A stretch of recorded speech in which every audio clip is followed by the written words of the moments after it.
বাউল, এক বাউল আবুল সরকার আল্লাহর ব্যাপারে কি বলেছে? আল্লাহর নাকি কোনো দিক সে খুঁজে পায় না। এই বক্তব্যগুলো শেষ পর্যন্ত আমি শুনিও না কখনো, কারণ এগুলি এত বিশ্রী বক্তব্য, একজন মুমিন সে দাঁড়াই থাকতে পারবে না। সে বেঁচে থাকা তো দূরের কথা, সে দাঁড়িয়ে থাকতে পারবে না। আবার কোরআনের মধ্যে আল্লাহ পাক বলছেন, কুল আউযু বিরাব্বিন নাস, মালিকিন নাস, ইলাহিন নাস। এগুলি নাকি আল্লাহ বলেছেন বারবার নাচার জন্য। বলেন, এই রকম নাস্তিক দুনিয়ার মধ্যে আল্লাহর ব্যাপারে বিয়াদবিমূলক শব্দ উচ্চারণ করার পরেও, কোরআনকে অবমাননা করার পরেও কিছু মুনাফিক এবং নাস্তিক তাদের পক্ষ নিয়ে আর ইমানদার মুসলমানদেরকে অবদস্থ করার জন্য তাদেরকে পাকড়াও করার আইন জারি করে। মানে গঞ্জের প্রশাসনকে নাকি তারা হুকুম দিয়েছে যারা এই বাউলদের উপরে আক্রমণ করেছে তাদেরকে অ্যারেস্ট করার জন্য। এই জন্য আল্লাহ তাবারাকা ওয়া তাআলার দরবারে কায়মুল বাক্যে কালিমাতুশ শুকর আদায় করছি। সবাই বলি আলহামদুলিল্লাহ। মুহতারাম হাজিরিন, আমাদের রব কে বলেন? আল্লাহ। আমাদের রব আল্লাহ। আজকে কথা বলবো আল্লাহ তাআলার পরিচয় সম্পর্কে। আমাদের রব আল্লাহ, এই আল্লাহ শব্দটা অনেকেই সঠিকভাবে উচ্চারণ করতে পারেন না। অনেকেই কয় আল্লাহ, অনেকেই বলে আল্লাহ, নামের মধ্যে একদম পাতলা করে। কিন্তু আল্লাহ নামটা এত মধুর,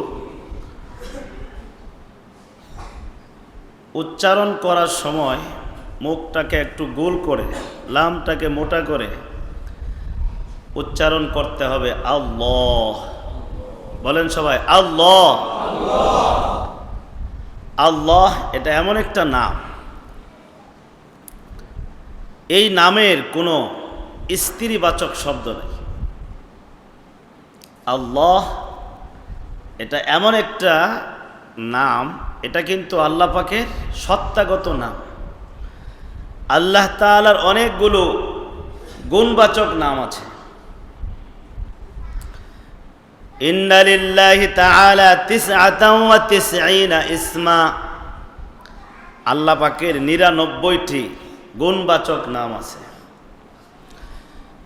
মান আহসাহা দাখালাল জান্নাহ। যে এই গুণবাচক 99টা নামকে মুখস্থ করবে সে জান্নাতের মধ্যে প্রবেশ করবে। আল্লাহ পাকের নাম মুখস্থ করলেই জান্নাত। হযরত আবু হুরায়রা রাদিয়াল্লাহু আনহু হাদিস বর্ণনা করেছেন। সেগুলো হলো আল্লাহ পাকের গুণবাচক নাম।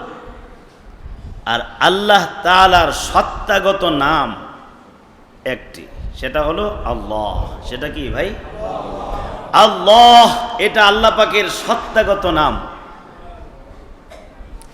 নামাজের মধ্যে আমরা এটা বহুবার বলি, আল্লাহু আকবার, বলি কি না? আল্লাহু আকবার। উচ্চারণ করার সময় খুব খেয়াল করে উচ্চারণ করবেন। আল্লাহু আকবার এরকম বলবেন না, কিন্তু আল্লাহু আকবার। এটা এমন একটা নাম যেই নামের কোনো স্ত্রীবাচক প্রতিশব্দ নেই, বিপরীত শব্দ নেই। পৃথিবীতে বহু মানুষ তাদের ধারণায় তাদের ঈশ্বরকে, তাদের রবকে তারা বিভিন্ন নামে ডাকে। মুসলমানরা তথা আমরা আমাদের রবকে কি নামে ডাকি? আল্লাহ নামে ডাকি। কিন্তু অনেক মানুষেরা তাদের ধারণায় যারা তাদের রব তাদেরকে বিভিন্ন নামে ডাকে, কেউ ঈশ্বর ডাকে। কিন্তু ঈশ্বর এটা এমন একটা শব্দ, এর বিপরীত স্ত্রীবাচক শব্দ আছে, ঈশ্বরী আছে। অনেকেই বিধাতা বলে, এই শব্দের কিন্তু তার বিপরীত স্ত্রীবাচক শব্দ আছে, বিধাত্রী আছে। কিন্তু আমরা আল্লাহকে এমন একটা নামে রাখি, এই নামটাও যিনি আমাদেরকে শিখিয়েছেন তিনি কে? আল্লাহ। এই শব্দের কোনো স্ত্রীবাচক শব্দ নেই। একবার ইহুদিদের মধ্যে কাব ইবনে আশরাফ এবং হুয়াই ইবনে আখতাব প্রত্যেক যার যার গোত্রের লিডার ছিলেন এবং ইসলামের চরম পর্যায়ের দুশমন। নবী করিম সাল্লাল্লাহু আলাইহি ওয়াসাল্লামের জীবনের দুশমন ছিল এই কাফিরগুলো, এবং নবীজির জীবদ্দশাতেই এরা নবীজিকে কঠিনভাবে গালমন্দ করত। এই কাব ইবনে আশরাফ, তো এরা একবার নবী করিম সাল্লাল্লাহু আলাইহি ওয়াসাল্লামের কাছে আসলো। আসার পরে নবীজিকে জিজ্ঞাসা করতেছে যে আপনাকে যিনি রসুল বানিয়ে পাঠিয়েছেন তার পরিচয় আমাদের সামনে বর্ণনা করুন। তখন আল্লাহ রাব্বুল আলামিন নিজের পরিচয় দিয়ে সূরাতুল ইখলাস নাজিল করলেন। সূরাতুল ইখলাসের মধ্যে আল্লাহ তাআলা নিজের পরিচয় তুলে ধরলেন। আল্লাহ পাক কি বলেছেন? কুল হুয়াল্লাহু আহাদ। হে নবী, আপনি তাদের সামনে আমার পরিচয় বর্ণনা করুন। আপনি বলে দেন তাদেরকে আল্লাহু আহাদ, আল্লাহ তাআলা একক, আল্লাহ তাআলা এক, আল্লাহর সঙ্গে কোনো শরীক নেই। আল্লাহুস সামাদ, আল্লাহ তাআলা হলেন অমুখাপেক্ষী, আল্লাহ কারোর মুখাপেক্ষী নন। দুনিয়ার সব কিছুই এক সত্তার মুখাপেক্ষী, তিনি হলেন আল্লাহ, কিন্তু সেই রব কোনো কিছুর মুখাপেক্ষী নন। লাম ইয়ালিদ ওয়া লাম ইউলাদ। পৃথিবীতে অনেক মানুষ আছে যারা আল্লাহর সঙ্গে শরীক করে। অনেকেই বলে যে আল্লাহর সন্তানাদি আছে, কিন্তু আল্লাহ তাআলা তার পরিচয় বর্ণনা করার সময় পরিষ্কারভাবে পৃথিবীর মানুষকে এই কথাই জানিয়েছেন, লাম ইয়ালিদ, তার কোনো সন্তানাদি নেই, ওয়ালাম ইউলাদ, এবং তার কোনো পিতামাতাও নেই। তিনি এমন সত্তা যার কোনো সন্তানাদিও নেই এবং পিতামাতাও নেই। ওয়ালাম ইয়াকুল লাহু কুফুয়ান আহাদ, কোনো কিছুই বা কেউ তার সমকক্ষ নয়।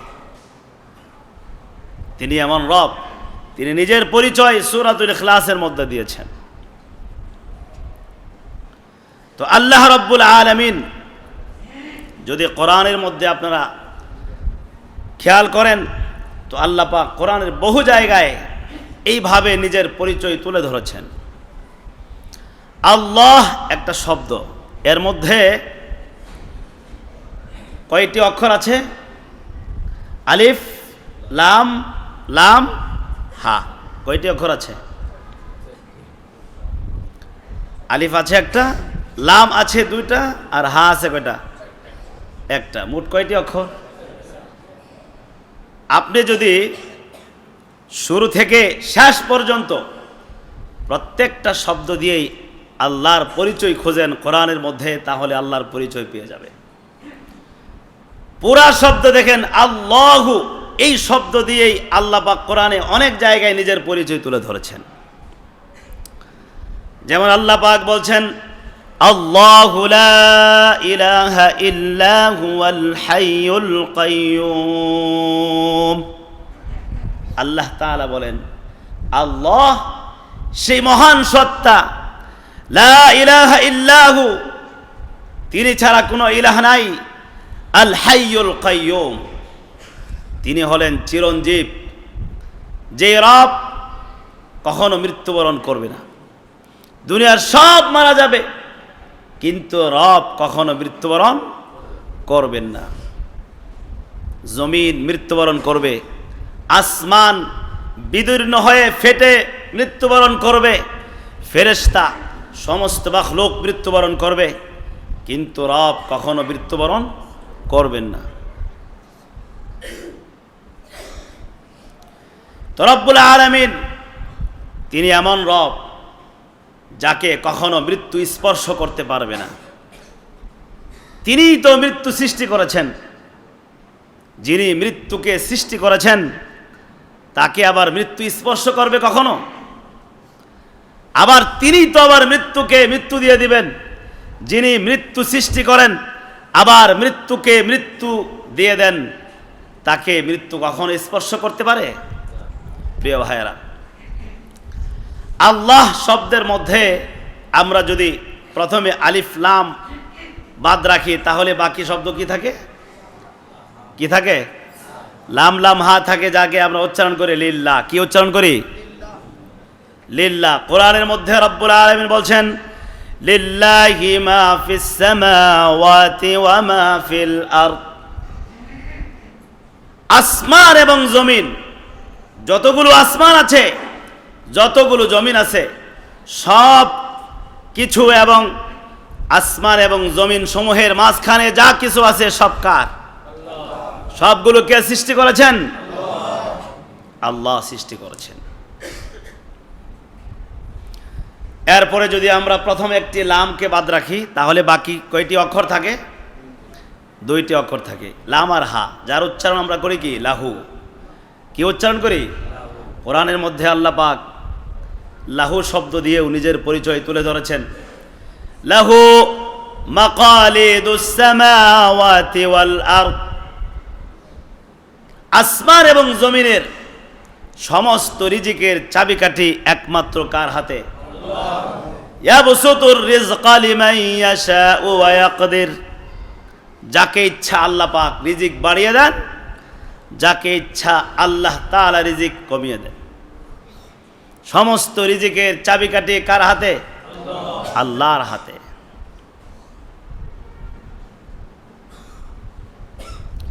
এরপরে সর্বশেষ যে অক্ষর হু, এটা দিয়েও রব্বুল আলামিন নিজের পরিচয় দিয়েছেন কোরআনের মধ্যে।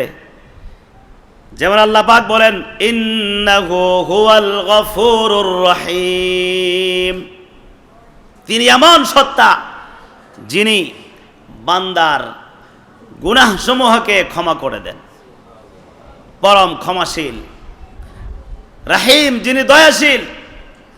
এগুলো রব্বুল আলামিনের গুণবাচক নাম।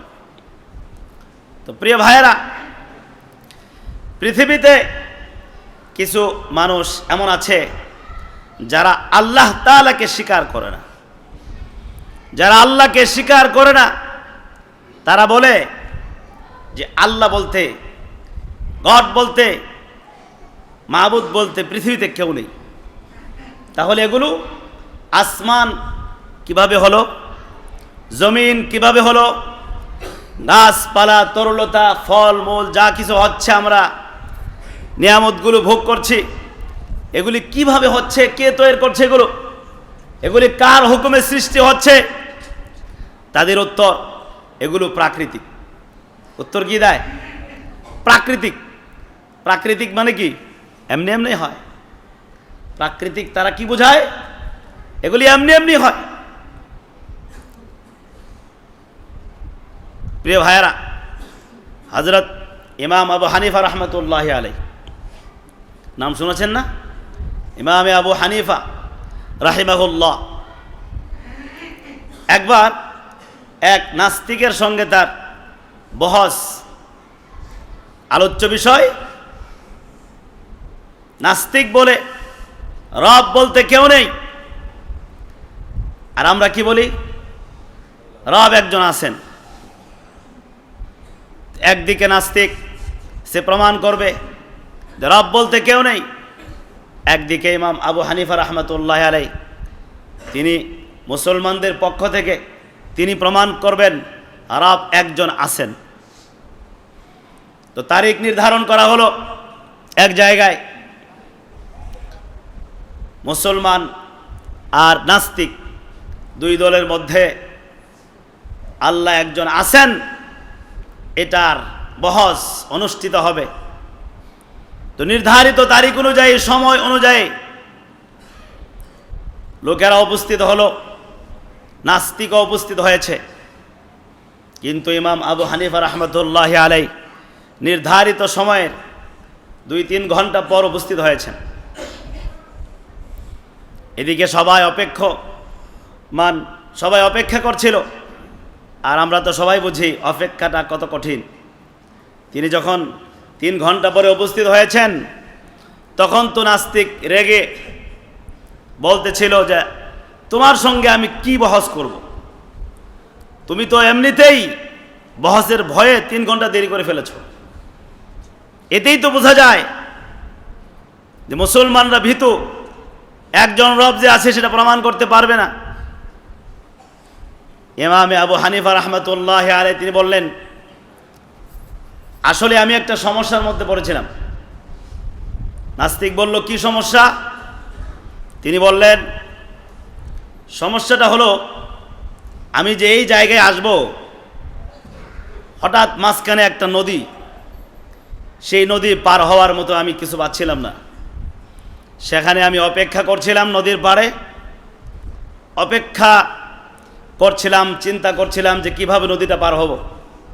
এই চিন্তা করতে করতেই হঠাৎ দেখলাম একটা বীজ উপর থেকে পড়লো,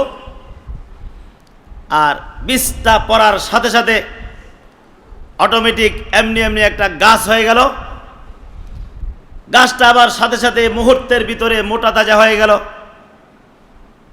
মোটা তাজা হওয়ার পরে হঠাৎ দেখলাম এমনি কেটে গেল।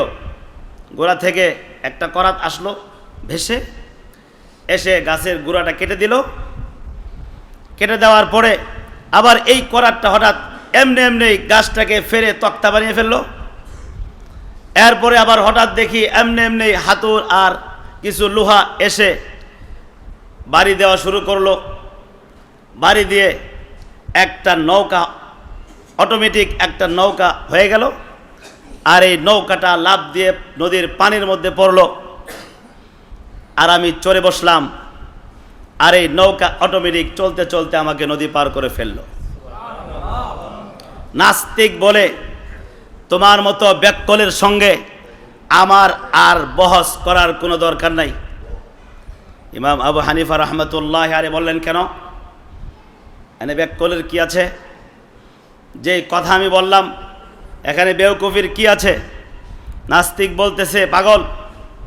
কোনো পাগল কি এই কথা বিশ্বাস করতে পারে যে হঠাৎ করে একটা বীজ পড়লো আর এমনিতেই গাছ হয়ে গেল, আর সাথে সাথে সেটা আবার মোটা তাজা হয়ে হঠাৎ করে একটা করাত এসে আবার তক্তা করে অটোমেটিক কোনো মিস্ত্রি ছাড়াই আবার নৌকা হয়ে গেল। আবার নৌকাটা হঠাৎ পানির মধ্যে গিয়ে পড়লো আর তোমাকে নিয়ে চলে আসলো। এটা কি কোনো পাগল বিশ্বাস করতে পারে? ইমাম আবু হানিফা রাহমাতুল্লাহ আলাইহি বললেন, এই তো তুমি এখন লাইনে এসে গেছো, তুমি এখন লাইনে এসে গেছো। তোমার সঙ্গে কিতাব দিয়ে বহস করার কোনো দরকার নাই আমার। তোমার সঙ্গে এই সামান্য একটু কথা দিয়েই আমার বহস যথেষ্ট।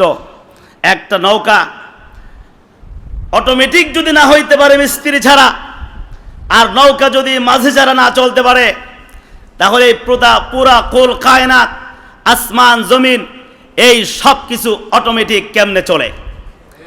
এই সব কিছু অটোমেটিক কেমনে সৃষ্টি হয়? এই গাছপালা এমনি সৃষ্টি হয়ে গেল, এই ফলগুলো এমনি ধরে গেল, এই আসমান এমনি আকাশ উপরের ভিতরে খুঁটি ছাড়া এমনি ঝুলে আছে, জমিন এমনি স্থির হয়ে আছে। নাস্তিক তখন তার মেধা খুলে গেছে। তখন সে বলতেছে যে আমার বিবেক এই মুহূর্তে খুলে গেছে। তো প্রিয় ভাইয়েরা, রব একজন আছেন। অনেকেই বলে যে রব তো দেখা যায় না, না দেখা জিনিসকে আমরা তো বিশ্বাস করতে পারি না। নাস্তিকদের কথা। আচ্ছা বলেন, পৃথিবীতে এমন বহু জিনিস আছে যেগুলো আমরা না দেখে বিশ্বাস করি কিনা? পৃথিবীতে এমন বহু জিনিস আছে যেগুলো আমরা দেখি না কিন্তু বিশ্বাস করি। এই যে ফ্যান ঘুরতেছে, বাতাস চোখ দিয়ে দেখেন, বলেন যে ফ্যান যে ঘুরতেছে, বাতাস দেহের মধ্যে লাগতেছে না, শরীরের মধ্যে লাগতেছে না, কিন্তু দেখতেছেন চোখ দিয়ে, দেখা যায়, কিন্তু বিশ্বাস করি কিনা যে শরীরের মধ্যে বাতাস লাগতেছে, ঠান্ডা লাগতেছে? বিশ্বাস করি কিনা? ফুল বাগানে যাবেন, যাওয়ার পরে দেখবেন ফুল থেকে কত সুন্দর গন্ধ আসতেছে, ঘ্রাণ আসতেছে। ঘ্রাণ কি দেখেন চোখ দিয়ে? ধরা যায়? দেখা যায়? তো দেখাও যায় না, ধরাও যায় না। তো ফুলের সুগন্ধ বিশ্বাস করি কিনা? ডাস্টবিনে যাবেন, এই যে ময়লা নিয়ে যায়, মাসে মাসে দেখবেন দুর্গন্ধ লাগে কিনা নাকের মধ্যে? তো দেখা যায়? তো না দেখে তো বিশ্বাস করি আমরা। অনেক কিছু আছে এরকম, বহু কিছু আছে যেগুলো না দেখে বিশ্বাস করি। তো যুক্তি কোন জায়গায়, বুদ্ধি কোন জায়গায় খাটায়? যে জায়গায় খাটালে আগুনে জ্বলবে, যেই জায়গায় খাটাইলে কোন জায়গায় চলবে? আগুনে। পৃথিবীর মধ্যে আল্লাহর কাছে দোয়া করবেন, রব্বি জিদনি ইলমা। কি দোয়া করবেন? রব্বি জিদনি ইলমা, আল্লাহ আমাকে ইলম দান করেন। ইলম মানে কি জানেন? ইলম হলো কোরআন এবং সুন্নাহর যে বিদ্যা, যে জ্ঞান, এটা হলো ইলম। দুনিয়াবি শিক্ষাকে ইলম বলা হয় না, দুনিয়াবি শিক্ষাকে সনাআত বলে আরবিতে। শিল্পকর্ম এগুলা শিখে দুনিয়ার কাজ লাগে, কিন্তু ইলম যেটা, যেটার দ্বারা আল্লাহ এবং আখিরাতকে চেনা যায়, দ্বীনকে চেনা যায়, এটা হলো ইলম। কোরআনের মধ্যে আল্লাহ এটাই শিখাইছেন, রব্বি জিদনি ইলমা, হে রব আপনি আমার ইলমকে বাড়ায় দেন। আল্লাহ পাক আদম আলাইহিস সালাতু ওয়াস সালামকে ইলম দিয়েছিলেন, আর শয়তান হয়েছিল বুদ্ধিজীবী। দুনিয়ার ভিতরে সবচাইতে বড় বুদ্ধিজীবী কি বলেন? শয়তান। সবচাইতে বড় বুদ্ধিজীবী হলো শয়তান। কিভাবে? আল্লাহ বললেন সেজদা করো আদমকে, তখন শয়তান বুদ্ধি খাটাইছে। আল্লাহর হুকুম সে এটাকে খেয়াল করে নাই, সে খেয়াল করছে বুদ্ধি, বুদ্ধি দিয়ে, বিবেক দিয়ে চিন্তা করছে। সে বলছে আমি তো শ্রেষ্ঠ, আমাকে তৈরি করা হয়েছে আগুন দিয়ে, আর আদমকে তৈরি করা হয়েছে মাটি দিয়ে। তো যে শ্রেষ্ঠ, আগুন শ্রেষ্ঠ মাটির চাইতে, আমি শ্রেষ্ঠ হয়ে আরও নিম্ন স্তরের, নিম্ন শ্রেণীর জিনিস দিয়ে তৈরি মানুষকে আমি সাজদা করতে পারবো না। হে বুদ্ধি খাটিয়েছে। আর আদম আলাইহিস সালামকে আল্লাহ পাক ইলম দিয়েছিলেন, ইলম, কোরআন সুন্নাহর জ্ঞান দিয়েছিলেন। তিনি যখন জান্নাতের মধ্যে ভুল করলেন, নিষিদ্ধ বৃক্ষের ফল খেয়ে ফেললেন, আল্লাহ পাক জান্নাত থেকে যখন দুনিয়াতে পাঠাই দিলেন, আদম আলাইহিস সালাম এই ইলমের কারণে চিন্তা করলেন যে আমি যেখানেই যাই আমার রব ছাড়া আমার কোনো উপায় নাই, আমি যেখানেই থাকি আমার রব ছাড়া উপায় নাই। এজন্য তার ইলমের দ্বারা আল্লাহ বলছেন ওয়া আল্লামা আদম আল আসমাআ কুল্লাহা, আল্লাহ পাক সব কিছুর জ্ঞান শিক্ষা দিয়েছিলেন আদম আলাইহিস সালাতু ওয়াস সালামকে। তিনি এই ইলমের কারণে আল্লাহর সামনে নিজেকে সুপর্দ করে দিলেন, নিজেকে সুপর্দ করে বললেন রব্বানা যালামনা আনফুসানা ওয়া ইল্লাম তাগফির লানা ওয়া তারহামনা লানাকুনান্না মিনাল খাসিরিন। তিনি বললেন কি? রব্বানা যালামনা আনফুসানা, হে রব আমি আমার নফসের উপরে জুলুম করেছি, ওয়া ইল্লাম তাগফির লানা, আপনি যদি আমাকে ক্ষমা না করেন, ওয়া তারহামনা, এবং আমার উপর যদি আপনি রহম না করেন, লানাকুনান্না মিনাল খাসিরিন, তাহলে আমি নিশ্চয়ই ক্ষতিগ্রস্তদের মধ্যে পড়ে যাব। তিনি নিজেকে আল্লাহর সামনে পেশ করলেন। তো যারা জ্ঞানী তারা নিজেকে আল্লাহর সামনে পেশ করে, আল্লাহকে রব বলে স্বীকার করে এবং আল্লাহর সামনে নিজেকে পেশ করে। আর তথাকথিত বুদ্ধিজীবী যারা আছে তারা বিবেক দিয়ে দিনকে উপেক্ষা করে, দিনকে বাদ দিয়ে বুদ্ধি খাটিয়ে শয়তানের পথ অবলম্বন করে, শয়তানের পথে চলে। এজন্য প্রিয় ভাইরা, যাদের দিলের ভিতরে ঈমান আছে তাদের দিলে অবশ্যই আল্লাহর মহব্বত আছে। আর যাদের দিলের ভিতরে ঈমান নেই তারা আল্লাহর ব্যাপারে বিভিন্ন বাজে মন্তব্য করে, কোরআনের ব্যাপারে বিভিন্ন বাজে মন্তব্য করে, রাসূলের ব্যাপারে বিভিন্ন বাজে মন্তব্য করে। কিন্তু দুঃখজনক হলেও এটাই সত্য, এমন একটা দেশে আমরা বাস করি, এই দেশের মানুষ কোনগুলা যে মুসলমান আর কোনগুলা যে মুসলমান নয় এটা খুঁজে বের করাই কঠিন। কিন্তু আমাদেরকে মনে রাখতে হবে, আমরা যে কোনো বিষয় কার কাছে যে বিচার চাবো, আমরা তো বলি যে আইনকে আমরা হাতে তুলে নিব না, বলি কিনা বলেন? আইন হাতে তুলে নেওয়া এটা একটা অন্যায়, এটা আমরাও বলি, স্বীকার করি। মুমিনরা কিন্তু আইন হাতে তুলে নিতে চায় না, কিন্তু বিচার যাদের কাছে প্রার্থনা করবে, একজন নাস্তিক আল্লাহকে গালি দেয়, রাসূলকে গালি দেয়, কোরআনকে অবমাননা করে, আর সেখানে যখন তারা কোনো বিচার পায় না তখন তারা কি হাত গুটিয়ে বসে থাকবে? প্রিয় ভাইয়েরা, এই দেশে এমন কিছু মানুষ আছে যারা আল্লাহকে গালি দিলেও তারা মুক্তির রাস্তা খুঁজে পায়, নবীকে গালি দিয়েও মুক্তির রাস্তা খুঁজে পায়, ইসলামকে অবমাননা করেও তারা মুক্তির রাস্তা খুঁজে পায়। কিন্তু দুঃখজনক, যারা আল্লাহর প্রিয় বান্দা, আল্লাহর প্রেমিক, আল্লাহর পক্ষে কথা বলে, তাদেরকে পাকড়াও করার জন্য আইন জারি হয়ে যায়। গতকালকেও একটা ভিডিও দেখেছি, এই যে চলমান পরিস্থিতি আপনারা তো জানেন সবাই, এক বাউল আবুল সরকার আল্লাহর ব্যাপারে কি বলেছে, আল্লাহর নাকি কোনো দিক সে খুঁজে পায় না। এই বক্তব্যগুলো শেষ পর্যন্ত আমি শুনিও না কখনো, কারণ এগুলি এত বিশ্রী বক্তব্য, একজন মুমিন সে দাঁড়াই থাকতে পারবে না, সে বেঁচে থাকা তো দূরের কথা, সে দাঁড়িয়ে থাকতে পারবে না। আবার কোরআনের মধ্যে আল্লাহ পাক বলছেন, কুল আউযু বিরাব্বিন নাস, মালিকিন নাস, ইলাহিন নাস, এগুলি নাকি আল্লাহ বলেছেন বারবার নাচার জন্য।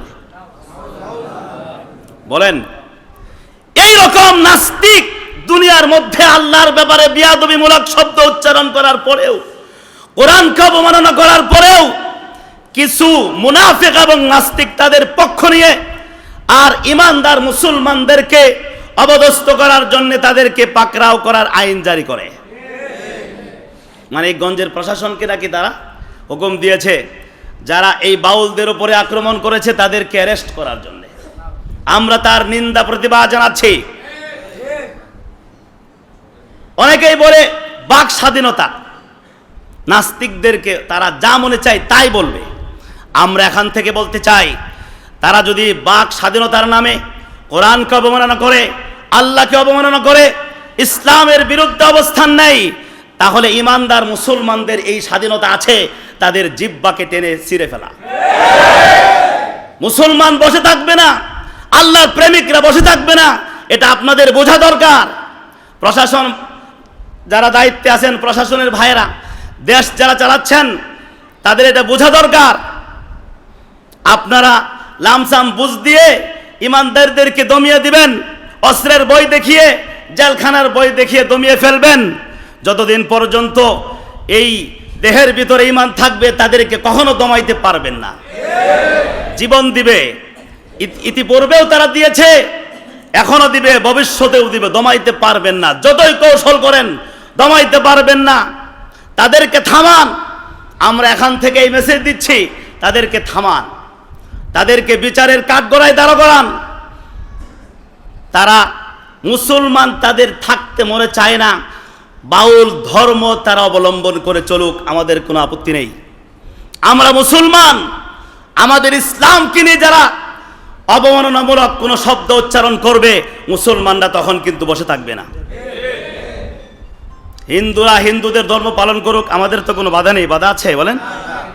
বাউলরা তারা তাদের ধর্ম, তাদের বই আছে, বাউল তত্ত্ব, এই বই, বিভিন্ন বইগুলো আপনারা পড়ে দেখবেন। ওরা নিজেদেরকে মুসলমানও দাবি করে না, হিন্দুও দাবি করে না। তাদের ধর্ম হলো বাউল ধর্ম, তারা সেটা পালন করুক। কিন্তু ইসলামকে অবমাননা করবে, স্বয়ং আল্লাহকে অবমাননা করবে, এটাকে কোনো মুসলমান মেনে নিতে পারে? প্রিয় ভাইরা, সজাগ থাকতে হবে, সচেতন থাকা চাই। ইমান হননকারী কত কিছুই যে আবিষ্কার হচ্ছে আর হবে, সেটা বলে কতটা বলবেন। ফিতনা একদিক থেকে একটা সতর্ক করলে আরেক দিক থেকে আরেকটা তৈরি হচ্ছে। একটা আমরা বলতে বলতে শেষ না করতেই আরেক দিক থেকে আরেকটা বের হয়ে যায়। ফিতনা চতুর্মুখী ফিতনা। একটা সম্পর্কে আপনাদেরকে সচেতন করব, এটা করতে না করতে আরেক দিক থেকে আরেকটা বের হয়ে যাচ্ছে। চতুর্মুখী ফিতনা যা মুমিনদের ঈমানকে গ্রাস করার জন্য প্রচেষ্টা চালিয়ে যাচ্ছে। আল্লাহ পাক আমাদেরকে সজাগ থাকার তৌফিক দান করুন, ঈমানের উপরে অটল থাকার তৌফিক দান করুন। আল্লাহ পাক যেন আমাদেরকে এই কথার উপর অবিচল রাখেন, রাদিতু বিল্লাহি রাব্বা। সবাই বলেন, রাদিতু বিল্লাহি রাব্বা ওয়া বিল ইসলামি দীনা ওয়া বি মুহাম্মাদিন রাসূলা সাল্লাল্লাহু আলাইহি ওয়াসাল্লাম। আমরা আল্লাহ তাআলাকে রব হিসেবে পেয়ে সন্তুষ্ট। আমরা দর্থহীন কণ্ঠে ঘোষণা করছি, আমরা দর্থহীন কণ্ঠে ঘোষণা করছি, আমরা আমাদের রব আল্লাহকে পেয়ে সন্তুষ্ট। আবিল ইসলামি দীনা, দিন হিসেবে পেয়ে সন্তুষ্ট। আবি মুহাম্মাদিন নবিয়্যা ওয়া রাসূলা, আমরা মুহাম্মদ সাল্লাল্লাহু আলাইহি ওয়াসাল্লামকে নবী এবং রাসূল হিসেবে পেয়ে সন্তুষ্ট। আমাদের আর কোনো কিছুই দরকার নেই। আল্লাহ পাক আমাদেরকে এই কথার উপরে মৃত্যুবরণ করার তৌফিক দান করুন। ওয়া আখিরু দাওয়ানা আলহামদুলিল্লাহি রাব্বিল আলামিন।